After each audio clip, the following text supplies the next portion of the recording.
আবারও প্রশ্ন করতে চাইলে করতে পারেন, পাল্টা প্রশ্ন করতে চাইলে করে ফেলেন, আমরা আপনাকে ভালোবাসি। স্যার, আমি অধ্যয়ের ব্যাপারে শিওর নই। কোনো সমস্যা নেই, আমি আপনার সমালোচনা করছি না, প্রশ্নটা করেন। আর আমি এখানে সঠিক কথাগুলো বলছি, আপনি যদি ভুল রেফারেন্স দিয়ে থাকেন তাহলে আমি সেটাকে শুধরে দেবো। বলছি না যেটা আপনাকে জানতেই হবে, আপনিও কম্পিউটার না, আমিও কম্পিউটার নই। তবে আমার মনে হয় এটা আছে 8 নম্বর সূরাতে।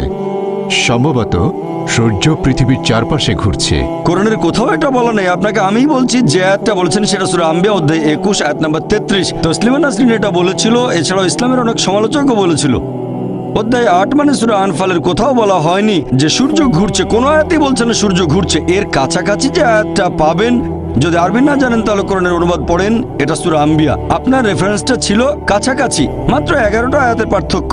আপনার রেফারেন্সটা ছিল সঠিক, অধ্যায় নাম্বারটা সেটা 21, তবে আয়াতটা 22 নাম্বার ছিল না, সেটা ছিল 33। আপনার কাছে কোরআন আছে? না, অধ্যায় নম্বর 21 আয়াত 22, ঈশ্বর বিশ্ব জগৎকে নিয়ন্ত্রণ করেন। আচ্ছা, আরেকটা, ঈশ্বর মহাবিশ্বকে নিয়ন্ত্রণ করেন। এখন আমি আপনাকে বলি, বিজ্ঞান এখনো এতটা উন্নত হয়নি যে আল্লাহ সুবহানাহু ওয়া তাআলা সম্পর্কে কিছু জানাতে পারবে। একটা লেকচার দিয়েছিলাম, is the Quran God's word, সেখানে বৈজ্ঞানিকভাবে প্রমাণ করেছি যে আল্লাহ সুবহানাহু ওয়া তাআলা আছেন।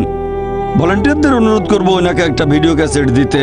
ভাই আশরাফকে অনুরোধ করছি, আপনি ভলান্টিয়ারদের বলেন আমি আপনাকে গিফট করব একটা video cassette, is the Quran God's word. সেখানে বেশ কিছু বৈজ্ঞানিক বিষয় নিয়ে আমি বলেছি, আর আমি প্রমাণ করেছি বিজ্ঞান দিয়ে যে আল্লাহ সুবহানাহু ওয়া তাআলা অবশ্যই আছেন। তাই আজকের বিজ্ঞান আর সেরা বিজ্ঞানীরা ঈশ্বরকে তারা বাদ দিচ্ছেন না, তারা ঈশ্বরের নকল রূপগুলো বাদ দিচ্ছেন। লা ইলাহা, তারা আল্লাহকে বাদ দিচ্ছেন না, বরং ঈশ্বরের নকল রূপগুলোকে তারা বাদ দিচ্ছেন। লা ইলাহা ইল্লাল্লাহ। বুঝলেন? পৃথিবীর সেরা বিজ্ঞানীরা এটা বলছেন। তারা সবাই ঈশ্বরে বিশ্বাস করেন, বেশিরভাগ, কেউ কেউ হয়তো বিশ্বাস করে না, তবে বেশিরভাগ বিজ্ঞানী মানেন একজন সৃষ্টিকর্তা অবশ্যই আছেন। বিশ্বজগৎ কিভাবে সৃষ্টি হয়েছে? বর্তমানের বিজ্ঞান আমাদের বলছে যে এই বিশ্বজগৎ কিভাবে সৃষ্টি হয়েছে। কিভাবে? বিগ ব্যাং এর মাধ্যমে। ঠিক? হ্যাঁ, খুব ভালো, বিগ ব্যাং। আর বর্তমানের বিজ্ঞান বলে যে একেবারে প্রথম দিকে ছিল বিন্দু, পুরো বিশ্বজগৎ, তারপর সবকিছু আলাদা হয়ে গেল, একটা বিস্ফোরণ, সেখান থেকে হলো গ্যালাক্সি, তারপর হলো নক্ষত্র, বিভিন্ন গ্রহ, চাঁদ, সূর্য, আমাদের এই পৃথিবী। এটাকেই বলা হয় বিগ ব্যাং। আমরা বিগ ব্যাং সম্পর্কে কবে জানতে পেরেছি? 20 বছর, 30 বছর, 40 বছর আগে। ঠিক? হ্যাঁ, ঠিক। আল্লাহ পবিত্র কোরআনে বলেছেন সূরা আম্বিয়া অধ্যায় নম্বর 21 আয়াত নম্বর 30, আল্লাহ 1400 বছর আগে বলেছেন, আল্লাহ বলেছেন যে অবিশ্বাসীরা কি এটা দেখে না আকাশমণ্ডলী আর পৃথিবী ওতপ্রোতভাবে মিশেছিল? অবিশ্বাসীরা কি দেখে না أن السماوات والأرض যে আকাশমণ্ডলী ও পৃথিবী মিশেছিল, আমি তাদের পৃথক করে দিলাম? তাহলে আল্লাহ বলছেন আকাশ আর পৃথিবী একসাথে ছিল, আমি তাদের আলাদা করে দিলাম। বিজ্ঞানীরা এখন এই বিগ ব্যাং সম্পর্কে বলছেন, আর কোরআন 1400 বছর আগেই সেটা সংক্ষেপে বলেছে। এ কথা কে বলতে পারেন? বিজ্ঞান তো সে সময় উন্নত ছিল না। কে? আমাদের স্রষ্টা। এভাবে পুরো একটা লেকচার দিয়েছি। আপনি আমার ভিডিও ক্যাসেট দেখেন, কোরআন অ্যান্ড মডার্ন সায়েন্স আর is the Quran God's word. ইনশাআল্লাহ যদি আপনি খোলা মন নিয়ে দেখেন তাহলে আপনিও এটা মানবেন, আল্লাহ একজন আর তিনি বিশ্বজগতের স্রষ্টা। ধন্যবাদ। আপনি যে কোনো প্রশ্ন করতে পারেন, আমার কখনোই খারাপ লাগবে না। আমি জানি আপনার কথা পরস্পর বিরোধী না হলেও কোনো সমস্যা নেই, এটা আমার কাজ, আমি একজন দায়ী, এটা আমার পেশা। আমার সমালোচনা করতে পারেন, কোরআনের সমালোচনা করতে পারেন, আমার বয়স কম, এগুলো আমি নিতে পারবো, আলহামদুলিল্লাহ, কোনো সমস্যা নেই। আমি কখনোই বিরক্ত হব না, আপনি যে কোনো প্রশ্ন করতে পারেন, কোনো সমস্যা নেই। এখন প্রশ্ন করলেন যে আমি যখন লেকচার দিচ্ছিলাম বলেছিলাম শুধু আনন্দের জন্য আমরা পশু হত্যা করব না, খেলার জন্য। শিকার করে কোনো পশুকে হত্যা করবেন না, কোনো উদ্দেশ্য ছাড়া নয় যে শিকার করে মজা পেলেন। এখন আমরা ননভেজ শুধুমাত্র স্বাদের জন্য খাই তা নয়, খাই বেঁচে থাকার জন্য। যদি বলেন পশু পাখির মাংস খাবেন না, তাহলে তো শাকসবজিও খাবেন না, তখন খাবো কিভাবে? বাঁচবো কিভাবে? আমরা বাঁচবো কিভাবে? তাহলে একটু পরিষ্কার করি, যেটা আবশ্যিক আমি সেটার কথা বলছি না, কিন্তু ধরেন একটি পশুর মাংস সুস্বাদু, আর শুধুমাত্র আমার ভালো লাগার জন্যই পশুটাকে হত্যা করছি। হয়তো খিদে লেগেছে, এটা কি পাপ হবে? যদি খাবার জন্য হয়, স্বাদ ভালো হলে কোনো সমস্যা নেই, আপনাকে তো খেতে হবে। খাবার না খেলে বাঁচতে পারবেন না, খাবার না খেলে টিকে থাকতে পারবেন না। তাই ঈশ্বর বলেছেন, এটা আছে মনুস্মৃতিতে অধ্যায় 5 অনুচ্ছেদ নম্বর 30, কিছু প্রাণীকে সৃষ্টি করা হচ্ছে খাদক হিসেবে, আর কিছুকে আমি খাদ্য। মনুস্মৃতির ব্যাপারে জানতে চাচ্ছি না, আমি তো পড়েছি। তবে আমি এটা জানতে আগ্রহী না। আমি জানতে চাচ্ছি আপনার মতামত কি? আমার এটা কি মতামত- সঠিক না ভুল? শুধুমাত্র খেতে সুস্বাদু বলে কোনো পশু হত্যা সঠিক কিনা? প্রাণী হত্যা করা মোটেও অপরাধ হবে না যদি করে থাকেন খাবারের জন্য। অনেক অনেক ধন্যবাদ। কেন? কারণ কোরআন অনুমতি দিয়েছে সূরা মাইদা অধ্যায় 5 আয়াত 1, মনুস্মৃতিও বলছে, আপনি হয়তো জানতে চান না কিন্তু অন্যদের জন্য বলছি, মনুস্মৃতির এই কথাটা আমি বিশ্বাস করি কিন্তু অন্য কথাগুলো বিশ্বাস করি না। তবে মনুস্মৃতির এই অনুচ্ছেদটা বিশ্বাস করি, অধ্যায় 5 অনুচ্ছেদ 30, সর্বশক্তিমান ঈশ্বর কিছু প্রাণীকে বানিয়েছেন খাদক আর কিছুকে খাদ্য। তাহলে যদি খাওয়ার উপযোগী কোনো প্রাণীর মাংস খান সেটা পাপ হবে না। একইভাবে পবিত্রকরণ বলছে কিছু প্রাণীকে সৃষ্টি করা হয়েছে খাবার জন্য। তবে হ্যাঁ, যদি নিষিদ্ধ কোনো প্রাণীর মাংস খান তাহলে সেটা পাপ হবে। তাহলে সেই গবাদি পশু, ভেড়া, গরু ইত্যাদি যেগুলো খাওয়ার অনুমতি আছে পবিত্র কোরআনে, সে প্রাণীর মাংস যদি খান সেটা সুস্বাদু হলেও কোনো সমস্যা নেই। কিছু মানুষ তো সুস্বাদু ভেজিটেবল খেতে চায়, কেউ খায় বেগুন, কেউ হয়তো খায় ফুলকপি, কোনো সমস্যা নেই। যদি আপনার কথা মেনে নেই তাহলে তো কিছুই খাওয়া যাবে না। হয় আমাদের গাছপালা হত্যা করতে হবে, নয়তো প্রাণী হত্যা। তো খাওয়ার সময় যদি ভালো খাবার খান, খাবার নষ্ট না করেন, খাবার নষ্ট করা ঠিক না, খাবার নষ্ট করা এটা ভালো না। যদি হত্যা করেন খাওয়ার জন্য, বেঁচে থাকার জন্য, সেটা সুস্বাদু হলেও সমস্যা নেই, অনুমতি আছে। পবিত্র কোরআনের কথা বলছে সূরা মাইদা অধ্যায় 5 আয়াত 1, সূরা নাহল অধ্যায় 16 আয়াত 5, এছাড়াও সূরা মুমিনুন অধ্যায় 23 আয়াত 21। আশা করি উত্তরটা পেয়েছেন। এবারের প্রশ্ন পুরুষদের মধ্য থেকে। তবে 50 বছর আগে বা কয়েকশো বছর আগে আমার মনে হয় না পুরো পৃথিবী জুড়ে ইসলাম প্রচারিত হয়েছিল। ঠিক আপনি বললেন ঈশ্বরের সাথে অন্য কাউকে শরীক করা হলো সবচেয়ে বড় পাপ। তবে একজন লোক হয়তো পৃথিবীর এক প্রান্তে জন্মেছে, সে হয়তো মানে দেবতা শিব অথবা বিষ্ণুকে অথবা যীশু খ্রিস্টকে, সে তখন মনে করে যে এটা ঈশ্বর। এখন সেও কি কোনো পাপ করছে? ভাই খুব সুন্দর প্রশ্ন করেছেন যে পৃথিবী তো অনেক বড়, ইসলাম এসেছে মাত্র 1400 বছর আগে আপনার মতে, আর মানুষ হয়তো ইসলাম সম্পর্কে জানতো না। কারো কাছে ঈশ্বর ছিল শিব, কারো কাছে ব্রহ্মা। এখানে সমস্যা কোথায়? কেউ মানে যীশু খ্রিস্ট হলেন ঈশ্বর, সমস্যা কোথায়? আমি কম্পারেটিভ রিলিজিয়নের একজন ছাত্র। পবিত্র কোরআন বলছে এটা ঠিক না, এমনকি হিন্দু ধর্মগ্রন্থ বলছে, খ্রিস্টানদের ধর্মগ্রন্থ, যিশু ঈশ্বরকে ন্যায় প্রসঙ্গে বলেছি, খ্রিস্টানদের ধর্মগ্রন্থ বলছে এটা ঠিক না। তাহলে খ্রিস্টানরা উপাসনা করে কেন? আগামীকাল কেউ আপনাকে ঈশ্বর বলবে অথবা আমাকে ঈশ্বর বলবে, সেটা কি মেনে নেব? আসলে যেটা ভুল সেটা তো ভুলই। এখন ব্রহ্মা সম্পর্কে বলি, ঈশ্বরকে যদি ব্রহ্মা বলেন অথবা শিব হলেন ঈশ্বর, আপনারা খেয়াল করলে দেখবেন এই কথাগুলো আছে ঋগ্বেদে। ঋগ্বেদ গ্রন্থ নম্বর 2 অনুচ্ছেদ 1 পরিচ্ছেদ 3, সর্বশক্তিমান ঈশ্বরকে 33টি আলাদা নামে ডাকা হয়েছে শুধুমাত্র ঋগ্বেদে গ্রন্থ 2 অনুচ্ছেদ 1। তার একটা হচ্ছে ব্রহ্মা। ব্রহ্মা অর্থ সৃষ্টিকর্তা। সৃষ্টিকর্তার আরবি করলে হবে খালিক। আমাদের মুসলিমদের কোনো আপত্তি থাকবে না যদি কেউ বলে সর্বশক্তিমান ঈশ্বর খালিক, সৃষ্টিকর্তা বা ব্রহ্মা। কিন্তু কেউ যদি বলে ব্রহ্মা হলেন সর্বশক্তিমান ঈশ্বর যার 4টা মাথা, প্রত্যেক মাথায় একটা মুকুট, আমরা মুসলিমরা এই কথায় প্রবল আপত্তি জানাবো। এছাড়াও আপনি যাচ্ছেন যজুর্বেদের বিরুদ্ধে। অধ্যায় 32 অনুচ্ছেদ 3 বলা হয়েছে न तस्य प्रतिमा अस्ति। মহান ঈশ্বরের কোনো প্রতিমূর্তি নেই। বিষ্ণুর ব্যাপারও এক। বিষ্ণু মানে পালনকর্তা। এই পালনকর্তা বা রক্ষাকর্তা শব্দটাকে যদি আরবি করেন সেটা হবে রব।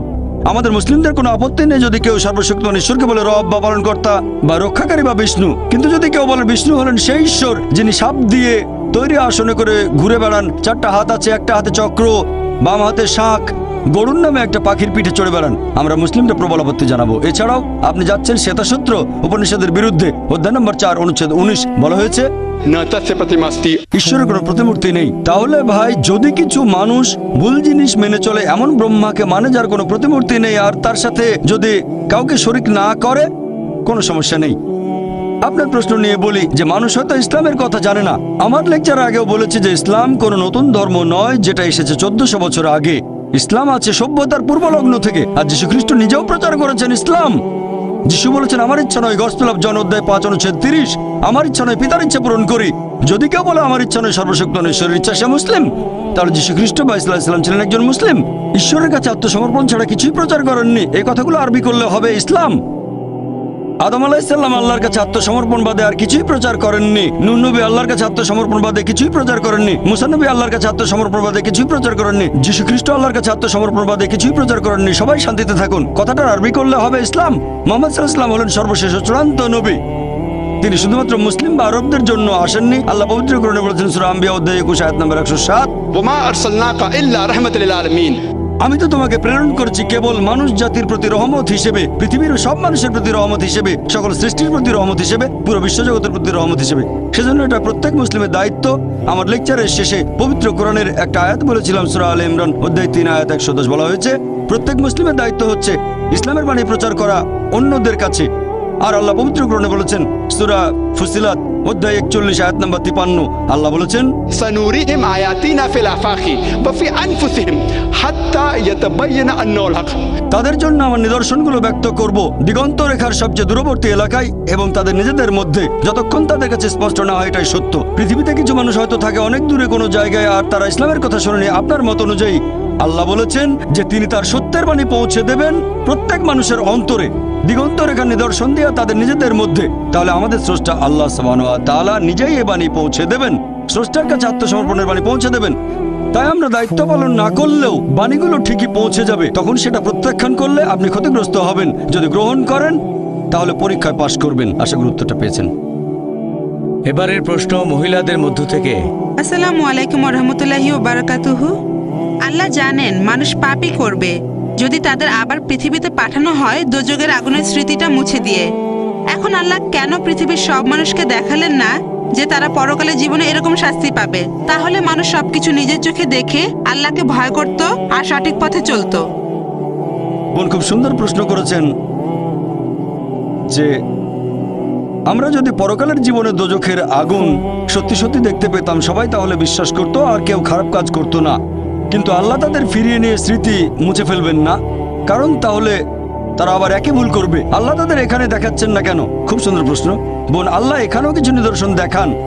আল্লাহ পবিত্র কোরআনে বলেছেন দোজখের আগুন সম্পর্কে, কিন্তু অনেকে বলে আরে দোজখে কে যাবে, আগুন তো নাও থাকতে পারে।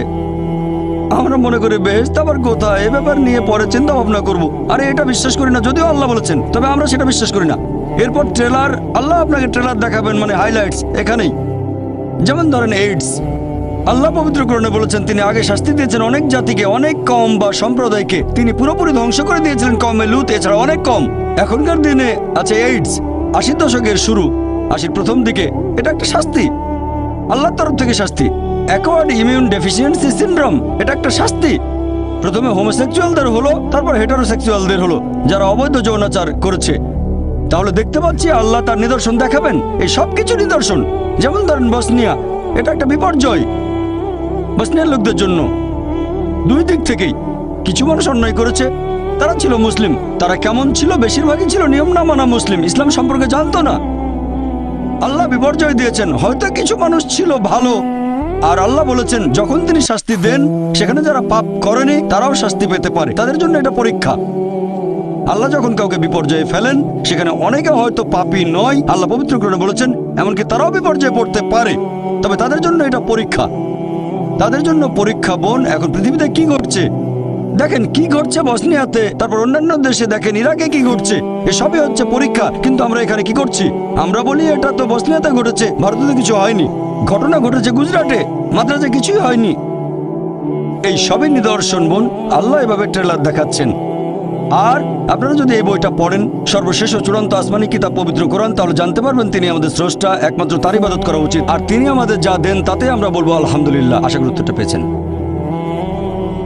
স্যার, আমি জানতে চাচ্ছি, আপনার নাম প্লিজ? মোহাম্মদ ইসাক।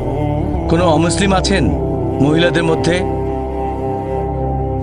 আচ্ছা ঠিক আছে ভাই, আপনি প্রশ্ন করে যান। পৃথিবী জুড়ে বিশেষ করে মুসলিমরা শাস্তি পাচ্ছে সব জায়গায়, বসনিয়াতে, কাশ্মীরে, ইরাকেও। আপনি আপনার লেকচারে বললেন পৃথিবীতে আমরা মানুষরা শাস্তি পেতে পারি। এখন ব্যাপারটা কি এরকমও হতে পারে যে তারা পৃথিবীতে শাস্তি পাবে আবার আখিরাতেও তারা শাস্তি পেতে পারে? ভাই আপনি প্রশ্ন করলেন যে মুসলিমরা সব জায়গাতে শাস্তি পাচ্ছে, বসনিয়াতে শাস্তি পাচ্ছে, তারপর পৃথিবীর অন্যান্য দেশেও আমরা এখানে শাস্তি পাচ্ছি, আবার আখিরাতেও শাস্তি পাবো। যদি কেউ হয়ে থাকে সত্যিকারের মুসলিম, সত্যিকারের মুসলিম মানে, মুসলিম শব্দের মানে কি? আব্দুল্লাহ জাকির সুলতান নয়, মুসলিম মানে আল্লাহর কাছে আত্মসমর্পণ যে করে।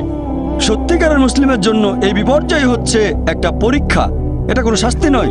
সবচেয়ে বেশি বিপর্যয় এসেছে নবীগণের উপর, সেজন্য আখিরাতে তারা পাবেন জান্নাত। তবে আপনি যদি শুধু নামে মুসলিম হন, হতে পারে আপনার নাম আব্দুল্লাহ, জাকির, মোহাম্মদ ইত্যাদি, আপনি শুধু নামে মুসলিম তবে আল্লাহর নির্দেশ মেনে চলেন না, তাহলে জীবনে শাস্তি পেতে পারেন, আর পরকালের শাস্তি অবশ্যই পাবেন।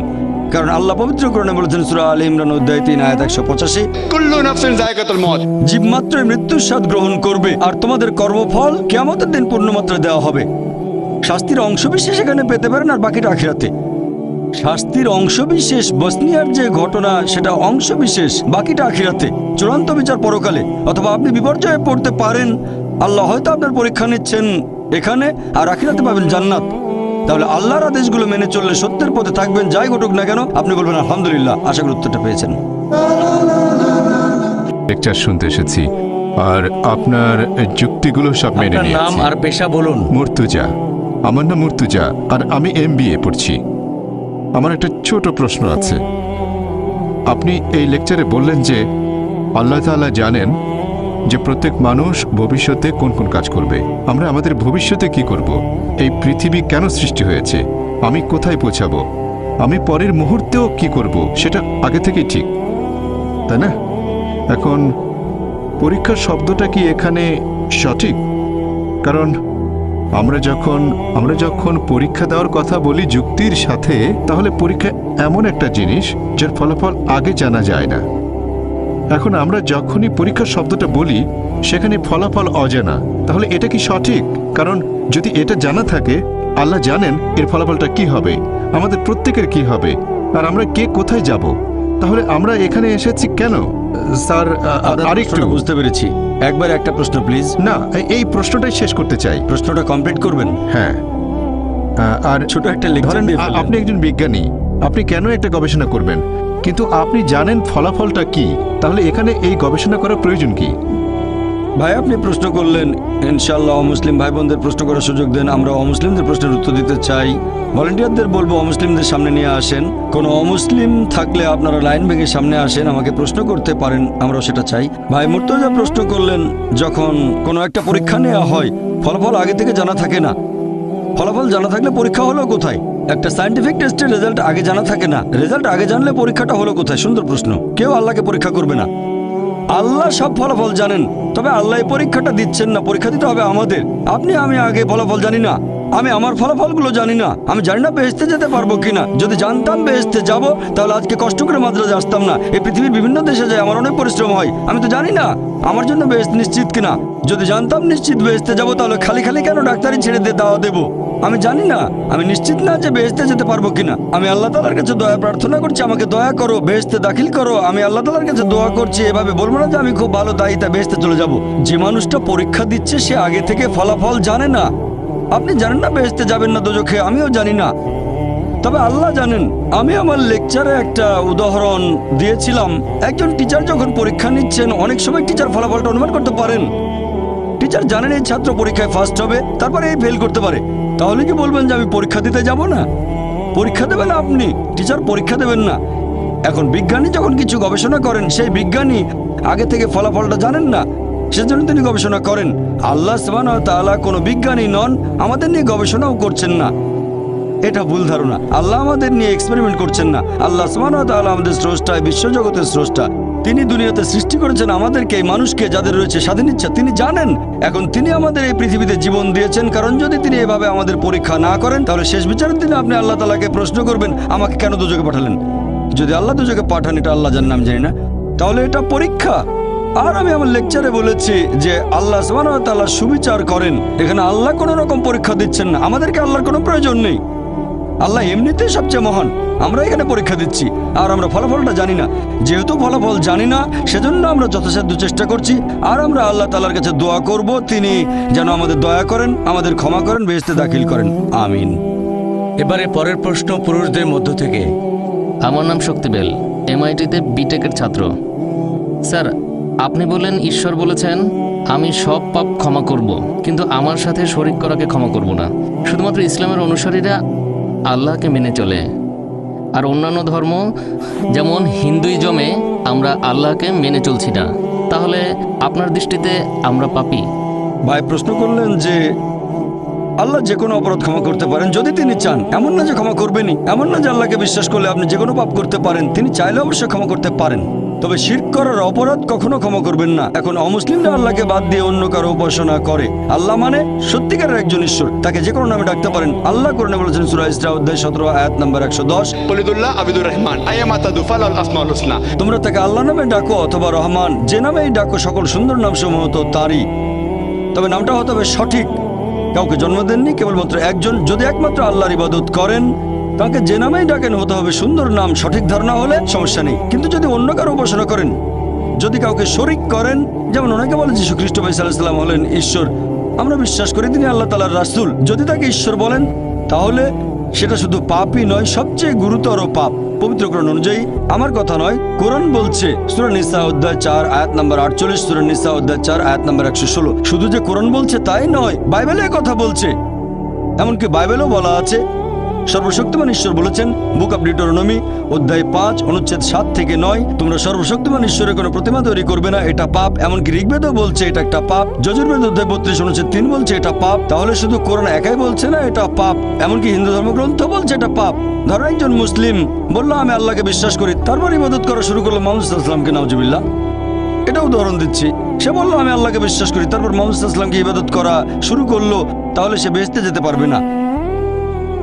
একইভাবে কোন খ্রিস্টান যদি এখন যীশু খ্রিস্টের উপাসনা করে, কিন্তু বাইবেল বলছে উপাসনা করা উচিত না, বেদ বলছে অন্য কারো উপাসনা করবে না, তাহলে আপনাদের বেদ অনুযায়ী আপনি হবেন পাপী, তারপর ভগবদ গীতা অনুযায়ী আপনি হবেন পাপী, তারপর উপনিষদ অনুযায়ী আপনি হবেন পাপী, পবিত্র কোরআন অনুযায়ী আপনি হবেন পাপী, খ্রিস্টানদের বাইবেল অনুযায়ী আপনি হবেন পাপী। আশা করি উত্তরটা পেয়েছেন।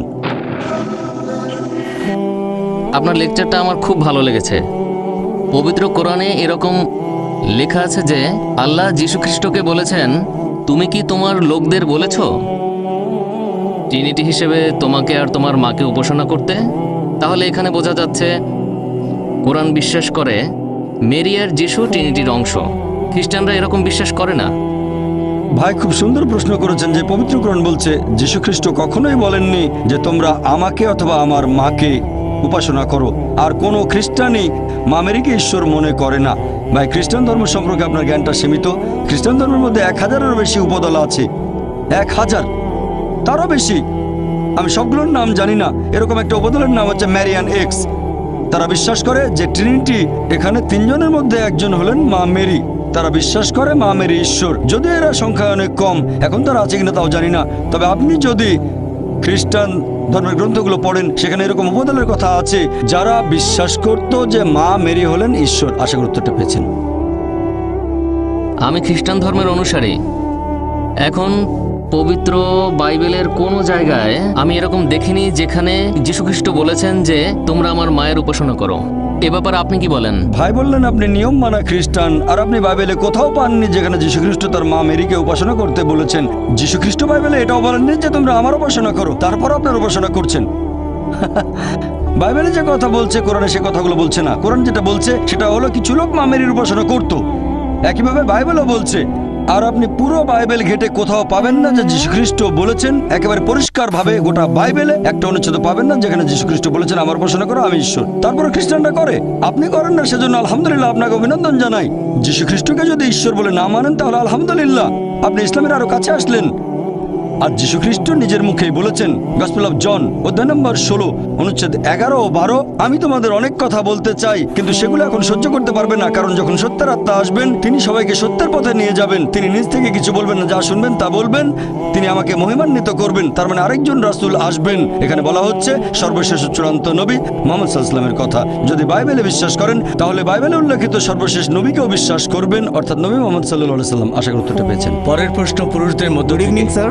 আমার প্রশ্ন হলো, ঈশ্বর কেন আমাদের সৃষ্টি করেছেন, কেন এই পৃথিবীতে পাঠিয়েছেন, আর কেন বেহেশত দোজখ সৃষ্টি করেছেন? ভাই প্রশ্ন করলেন ঈশ্বর আমাদের কেন সৃষ্টি করেছেন আর এখানে পাঠিয়েছেন। আজকের লেকচারের টপিকই ছিল এটাই, কেন। পুরো লেকচারটাই ছিল এই টপিকের উপর যে ঈশ্বর আমাদের কেন সৃষ্টি করেছেন, পরীক্ষা করার জন্য।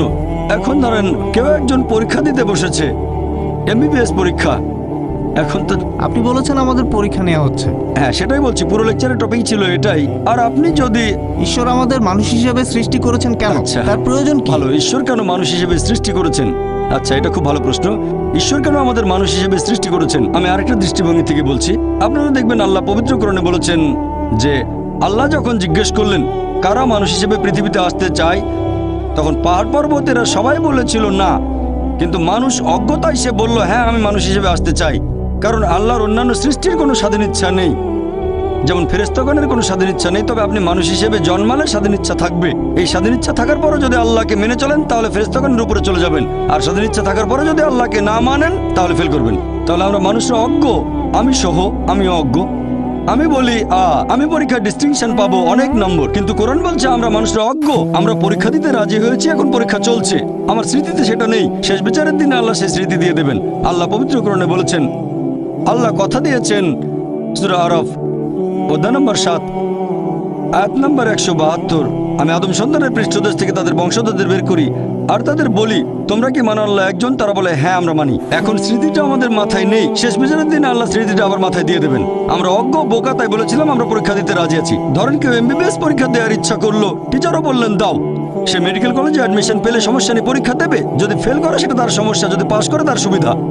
বুঝতে পারলেন? এক একজনের পরীক্ষা এক এক রকম, কে কেমন প্রশ্ন পাবে সেটা নির্ভর করবে টিচারের উপর। এভাবে বলবেন না যে স্যার আমাকে এই প্রশ্নটা দিলেন কেন, এটা পুরোপুরি সেই টিচারের হাতে। তিনি আপনাকে দিতে পারেন 1 নম্বর বা 2 নম্বর প্রশ্ন, সেই প্রশ্ন আসতে পারে 3 নম্বর বা 5 নম্বর অধ্যায় থেকে। একইভাবে আল্লাহ সুবহানাহু ওয়া তাআলা এক একজন মানুষকে এক একভাবে পরীক্ষায় ফেলেন। কিছু মানুষকে বানান তিনি ধনী, কিছু মানুষকে বানান গরিব, কিছু মানুষ স্বাস্থ্যবান, কিছু মানুষ অসুস্থ। তবে আল্লাহ তাআলা যার যেভাবে পরীক্ষা নেবেন সেভাবেই তার বিচার করবেন। যদি পরীক্ষাটা কঠিন হয়ে থাকে তাহলে টিচার খাতা দেখবেন ছাড় দিয়ে, আর যদি পরীক্ষা সোজা হয় টিচার তাহলে খাতা দেখবেন কড়া হয়ে। একইভাবে আল্লাহ সুবহানাহু ওয়া তাআলা যাকে যে সুযোগ সুবিধা দিয়েছেন তার উপর নির্ভর করে বিচার করবেন, আর তিনি শ্রেষ্ঠ সুবিচারক। আশা করি উত্তরটা পেয়েছেন। এবারে শেষ প্রশ্ন, আপনি কি প্রশ্ন করবেন ভাই? ঠিক আছে, এটাই হবে আমাদের শেষ প্রশ্ন, তারপর অনুষ্ঠান শেষ করব। আপনার লেকচার নিয়ে প্রশ্ন। আপনি এক জায়গায় বলেছিলেন যে ফেরেশতাদের স্বাধীন ইচ্ছা নেই, কিন্তু পবিত্র কোরআনে সূরা বাকারাতে আমি পড়েছি যে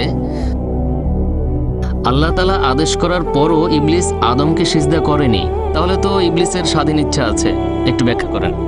মাশাআল্লাহ, ভাই বিবেক অনেক কিছু জানেন, কোরআন পড়েছেন মাশাআল্লাহ। ভাই বিবেক পবিত্র কোরআন পড়েছেন, আর আপনার কথা মানছি যে সূরা বাকারা, আপনি কোরআনের একটা আয়াত বললেন, সূরা বাকারা অধ্যায় 2 আয়াত 34, আল্লাহ বলেছেন আমি ফেরেশতাদের বললাম সিজদা করো, সবাই সিজদা করলো শুধু ইবলিস বাদে। এই কথা শুধু সূরা বাকারা নয়, কোরআনে সব মিলিয়ে অন্তত 7 বার বলা হয়েছে। সূরা আরাফ অধ্যায় নম্বর 7, সূরা হিজর অধ্যায় 15, সূরা কাহাফ অধ্যায় 18, একই কথা। আমি ফেরেশতাদের বললাম সিজদা করো, সবাই সিজদা করলো শুধু ইবলিস বাদে। সেখানে ইবলিস আপত্তি জানালো। তাহলে এখান থেকে আমরা বুঝতে পারছি যে ইবলিস, কোরআনের অনুবাদ পড়লে বুঝবেন, আপনি মনে করছেন ইবলিস ফেরেশতাদের মধ্যে একজন, অনেকে মনে করে। তবে যদি দেখেন সূরা কাহাফ অধ্যায় 18 আয়াত 50 বলা হয়েছে যে আমি ফেরেশতাদের বললাম সিজদা করো, তারা সবাই সিজদা করলো শুধু ইবলিস বাদে, আর ইবলিস জিনদের একজন। বুঝলাম? তাহলে ইবলিস হলো জিন। এখন বলতে পারেন ভাই জাকির 7 আয়াতে আল্লাহ ফেরেশতাদের বলছেন সিজদা করো, সবাই সিজদা করলো ইবলিস বাদে, বোঝানো হচ্ছে ইবলিস একজন ফেরেশতা। কোরআন বলছে ইবলিস জিন। এটা পরস্পর বিরোধী। ঠিক, পরস্পর বিরোধী, কারণ এটা অনুবাদ। আরবি ভাষায় একটা নিয়ম আছে যাকে বলা হয় তাগলিবের নিয়ম। তাগলিব মানে সংখ্যাগরিষ্ঠদের কথা বলা হলে সংখ্যালঘুদের কথা না বলা হতে পারে। যেমন ধরেন এক জায়গায় 99 জন ডাক্তার আর একজন ইঞ্জিনিয়ার। আমি যদি বলি সব ডাক্তার উঠে দাঁড়ান, তার মানে সে ইঞ্জিনিয়ারও দাঁড়িয়েছে, কারণ তাগলিবের নিয়ম অনুযায়ী আরবি ব্যাকরণের সংখ্যাগুরুর কথা বলা হলে সংখ্যালঘুর কথা বলা হয় না। এভাবে বলতে হবে না যে সব ডাক্তার আর একজন ইঞ্জিনিয়ার দাঁড়ালেন। তবে বাংলা ভাষায় যদি বলি সব ডাক্তার উঠে দাঁড়ালেন, তার মানে সব ডাক্তার দাঁড়িয়েছেন কিন্তু ইঞ্জিনিয়ার না। পবিত্র কোরআনে কোথাও বলা হয়নি যে ইবলিস একজন ফেরেশতা, কোথাও না। আমরা কোরআনের অনুবাদ পড়ছি আর আরবি ব্যাকরণটা জানি না, সেজন্য আমরা মনে করি, অনেক মানুষও এরকম মনে করে থাকে। তবে কোরআন পরিষ্কার করেছে সূরা কাহাফ অধ্যায় 18 আয়াত 50 যে ইবলিস হচ্ছে জিন, আর মানুষের মতো জিনদেরও স্বাধীন ইচ্ছা আছে। তাহলে সেখানে ফেরেশতাগণের মধ্যে একজন জিনও উপস্থিত ছিল, সে ছিল ইবলিস। তখন খুব ধার্মিক ছিল, তবে সে উদ্ধত যে কেন আমি আদমকে সিজদা করবো, সে তো মাটি দিয়ে তৈরি, আমি তৈরি আগুন থেকে। উদ্ধত, এ কারণে সে আল্লাহকে অমান্য করেছিল। ইবলিস হচ্ছে জিন। এখন জিন এবং মানুষের স্বাধীন ইচ্ছা আছে, তারা আল্লাহকে অমান্য করতে পারে। ইবলিসও আল্লাহকে অমান্য করেছিল, এজন্য তাকে বিতাড়িত করা হয়েছে। আর সে হলো সবচেয়ে বড় শয়তান। সে এখন মানুষকে প্রলুব্ধ করতে চায় যারা আল্লাহর পথে আছে, আর সে চায় মানুষ যেন আল্লাহ তাআলাকে স্মরণ না করে। আশা করি উত্তরটা পেয়েছেন। আমরা এবারে, আমি শুধু একটা কথা বলবো স্যার। কিন্তু আমাদের স্যার সময় তো মাত্র শেষ। 1 মিনিট স্যার, প্রশ্ন না স্যার, আচ্ছা মাত্র 1 মিনিট স্যার।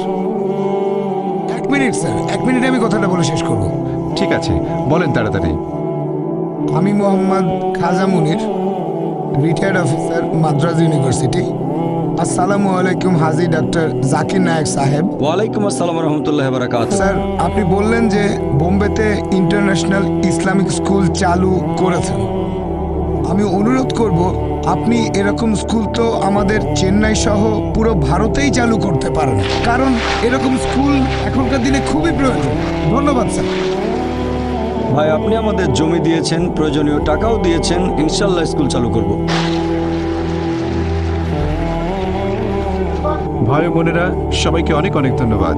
শুক্রিয়া, জাজাকাল্লাহ। ভাই একটা প্রশ্ন করেছেন যে একটা পিঁপড়া মারাও অন্যায়, যদিও পিঁপড়া ক্ষতিকর হতে পারে, কিন্তু আরো বৃহৎ দৃষ্টিতে দেখতে গেলে মুসলমানরা যা করে তা হলো গরু এবং অন্যান্য পশু হত্যা করে। ওনার মতে মুসলমানরা অনেক বেশি গরুর মাংস, খাসির মাংস ইত্যাদি খায়। তো এটা কি অন্যায় নয়?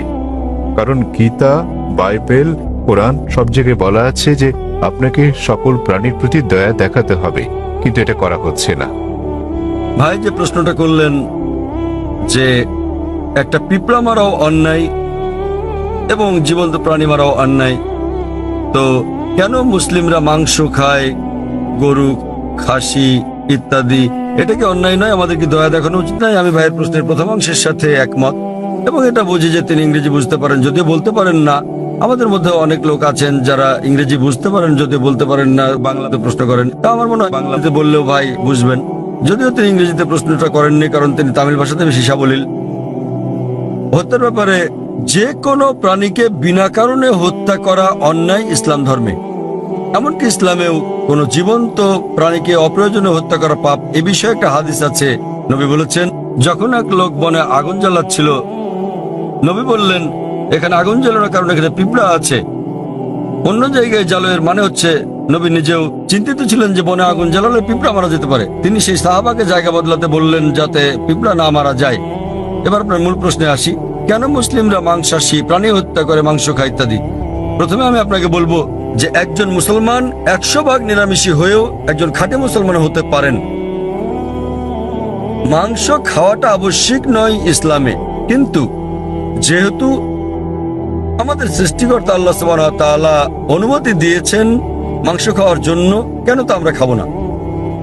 আপনি যদি ভেবে দেখেন, পবিত্র কোরআনে বলা আছে সূরা মাইদা অধ্যায় 5 আয়াত নম্বর 1 যে তোমাদের জন্য বৈধ হলো চতুষ্পদ পশু। তাহলে চতুষ্পদ পশু খাওয়া আমাদের জন্য বৈধ। কোরআন বলছে সূরা নাহল অধ্যায় 16 আয়াত নম্বর 5 যে সর্বশক্তিমান আল্লাহ তোমাদের জন্য বৈধ করেছেন গবাদি পশুর মাংস। এবং আরো অন্যান্য জায়গায় সূরা মুমিনুন অধ্যায় 23 আয়াত নম্বর 21, আরো অনেক জায়গায়। এখন আমরা যদি বৈজ্ঞানিকভাবে বিশ্লেষণ করি, এমন কোন নিরামিষ খাবার নেই যাতে মানুষের প্রয়োজনীয় সকল উপাদান রয়েছে। মানুষের দরকার হয় অ্যামিনো অ্যাসিড, 21 ধরনের অ্যামিনো অ্যাসিডের দরকার হয়, যার মধ্যে অধিকাংশই শরীরে উৎপন্ন হয়, কিন্তু 8টি খাবারের মাধ্যমে জারিত করা হয়। এদেরকে বলা হয় 8টি আবশ্যকীয় অ্যামিনো অ্যাসিড।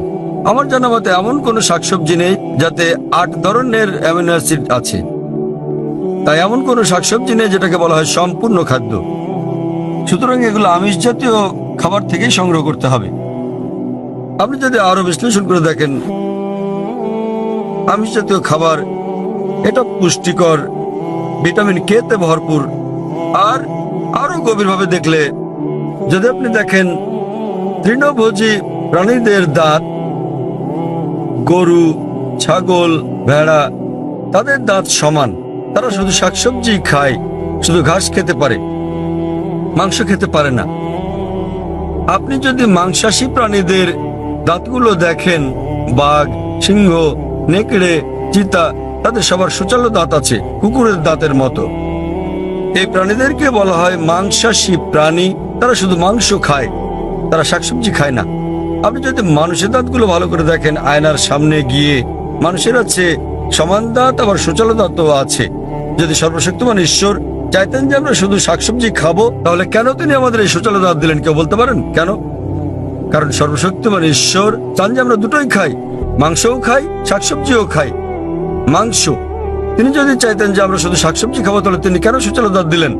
আবার আপনি যদি মানুষের পরিপাকতন্ত্রটাকে বিশ্লেষণ করে দেখেন, এটা উভয় খাদ্যই হজম করতে পারে, সবজি এবং আমিষ জাতীয় খাবার।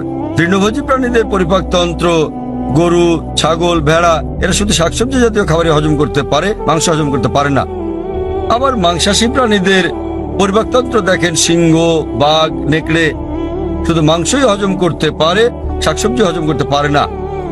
কিন্তু মানুষের পরিপাকতন্ত্রে আছে ক্ষুদ্রান্ত্র এবং বৃহদান্ত্র। এটা উভয় খাদ্য হজম করতে পারে, সবজি আবার আমিষ জাতীয় খাবার, মাংস জাতীয় খাবার। সর্বশক্তিমান ঈশ্বর যদি চাইতেন আমরা খাঁটি নিরামিষী হই, কেন তিনি আমাদের এমন পরিপাকতন্ত্র দিলেন যা উভয় খাদ্য হজম করতে পারে? কিন্তু এটাই স্বাভাবিক। তো আপনি ভেবে দেখেন যে সর্বশক্তিমান ঈশ্বর মানুষকে এমন ভাবে সৃষ্টি করেছেন যেন তারা সবজিও খেতে পারে আবার মাংসও খেতে পারে, নিরামিষ এবং আমিষও। আর অনেক লোকেরই ভুল ধারণা একটা আছে যে অধিকাংশ ধর্মই আমিষ জাতীয় খাবার খেতে নিষেধ করেছে। আবার হিন্দুদের অনেকেই একটা ভুল ধারণার শিকার। তারা মনে করেন যে হিন্দুত্ববাদ আমিষ জাতীয় খাদ্য খাওয়া নিষেধ করে থাকে। আসলে আপনি যদি হিন্দু ধর্মগ্রন্থগুলো পড়েন, যদি পড়েন মনুস্মৃতি অধ্যায় নম্বর 5 অনুচ্ছেদ 30, এতে আছে ঈশ্বর কিছু প্রাণীকে সৃষ্টি করেছেন খাওয়ার জন্য আর কিছু প্রাণীকে খাদ্য হওয়ার জন্য। তা যারা খাবার হিসেবে তৈরি প্রাণী খেয়ে থাকেন তারা কোনো পাপ করছেন না। আবার মনুস্মৃতিতে উল্লেখ আছে অধ্যায় নম্বর 5 অনুচ্ছেদ 39, সর্বশক্তিমান ঈশ্বর প্রাণীদের সৃষ্টি করেছেন উৎসর্গ করার জন্য। তা যদি এই প্রাণীদেরকে খেয়ে থাকেন কোনো পাপ করছেন না। মনুস্মৃতি অধ্যায় 5 অনুচ্ছেদ 41 আছে যে উৎসর্গের প্রাণীদেরকে হত্যা করা কোনো পাপ নয়। হিন্দু ধর্মের গ্রন্থগুলোতে এরকম অনেক উক্তি আছে যেখানে আমিষ জাতীয় খাবার খাওয়ার কথা বলা হয়েছে। আপনি যদি পড়েন মহাভারত অনুশাসন পর্ব অধ্যায় 88, যুধিষ্ঠির যিনি পাণ্ডব ভাইদের মধ্যে সবার বড়, তিনি ভীষ্মকে জিজ্ঞেস করলেন যে যজ্ঞতে অর্থাৎ পূজাতে আমরা কি উৎসর্গ করতে পারি যাতে আমাদের পূর্বপুরুষেরা সন্তুষ্ট হবেন।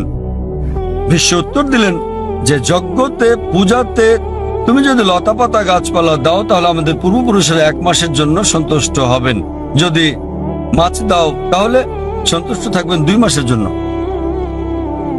তুমি যদি তাদের মাংস দাও 3 মাস, যদি খরগোশ দাও তাহলে 4 মাস, যদি ছাগল দাও তো 5 মাস, যদি শূকর দাও 6 মাস, আর যদি হরিণ দাও তাহলে 6 মাস, যদি পাখি দাও 7 মাস। আর এভাবে তালিকাটা বড় হতে থাকে। এরপর বলা আছে যে একটা ষাঁড় যজ্ঞতে দিলে 11 মাস, একটা গরু জবাই করলে পূর্বপুরুষেরা পুরো 1 বছরের জন্য সন্তুষ্ট থাকবেন। আর তুমি যদি একটা গন্ডার উৎসর্গ করো আমাদের পূর্বপুরুষেরা সর্বদাই সন্তুষ্ট থাকবেন। মহাভারতে এই পুরো মেনুটাই দেওয়া আছে। তা যদি বেদ এবং অন্য হিন্দু ধর্মগ্রন্থগুলো পড়েন তাদের ঋষি এবং ধর্মযাজকেরা আমিষ খেয়েছেন, এমনকি গরুর মাংস। কিন্তু অনেক হিন্দুকেই আপনি বলতে শুনবেন যে আমিষ খাওয়া নিষিদ্ধ, কারণ তারা অহিংস আন্দোলনের দ্বারা প্রভাবিত হয়েছেন। আপনারা জানেন জৈন এবং আরো যারা এই অহিংসতে বিশ্বাস করেন তারা বলেন যে জীবিত প্রাণী হত্যা করা নিষিদ্ধ, তাই পশু হত্যা এটা পাপ। আমি এর সাথে একমত যে কোনো প্রাণীকে হত্যা করা বিনা প্রয়োজনে করলে পাপ। কিন্তু আপনি যদি বলেন যে জীবিত প্রাণী হত্যা করা মাত্রই পাপ, তাহলে আমি বলি যে এই যে গাছপালাগুলো আছে এদের জীবন আছে। আগে আমরা জানতাম না যে উদ্ভিদের জীবন আছে, তাই তারা বলতো যে গাছ কাটা ঠিক আছে।